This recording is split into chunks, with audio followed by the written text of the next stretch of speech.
তো দেখ তোকে মাইরা মুড়িয়া কিন্তু তোকে গ্রাম থেকে বের করে দিছে, হ্যাঁ। আর তারপর তোর বাপে তোর মায়ের বিয়ে করলো কি একটা মুরব্বী বেটার বিয়ে করলো, তুই এই বেটার লগে কি লেগে ঘুমাইতে যাবি? আমার বোঝা তোকে টাকার এত দরকার, তুই গেলি এই বেটার লগে ঘুমাইতে?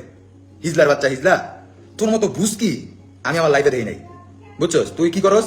তুই মনে করস তোর বাটাটারে বিয়ে করস, বিয়ার এবার গাইস আজকে একটা সত্য কথা কই, এতদিন তো আপনাদের বলি নাই, আমি ওদের সাথে মিশছি। এবার শুনেন তাইলে, এই যে প্রত্যেকটা মেয়ে বিয়ে করায়, আচ্ছা তারা কি যখন আহাদের বিয়ে করায় ওই মেয়েরা কি জানে না যে সতীনের সংসার করতে হবে? কিন্তু ওরা কেন সংসার করে না? দুদিন পর কেন পালায়? আপনাদের মনে কি আজ পর্যন্ত একটা বার প্রশ্ন আসে নাই যে এই যে মেয়েটা বিয়া করায় যাবে আনতাছে, ওরা কেন সংসার করে না? বিয়া করায় আহাদের লেগা, আর ওই লেসবিয়ান ওই হিজলার বাচ্চা হিজলায় এই মায়াডির লগে আকাম কুকাম করতে চায়। তাহলে বুঝেন, মানে ওর স্বামীর জন্য বিয়া করায় ও সেই মায়াগুলোকে আকাম কুকাম করতে চায়। সেটা আমরা নিজে সাক্ষী, ঠিক আছে? ওই বিয়ে করায় লেসবিয়ান গিরি করার জন্য, ওই মেয়ের সাথে হওয়ার জন্য। এটা কিন্তু ফ্লাশ করলাম আজকে। ও নিজে শোয়ার জন্য আজকে এটা আমরা ফ্লাশ করে দিলাম। ও নিজে শোয়ার জন্য চাইনি, ঠিক আছে? কিন্তু ওই ভয় বাদুরা ব্লক দিস কেন? কি রে, হোয়াটসঅ্যাপে মেসেজ দিয়ে ব্লক দিস কেন? ভয় পাস? ভয় পাস? মেসেজ দিয়ে ব্লক মারিস কেন? ভয় পাস? আয়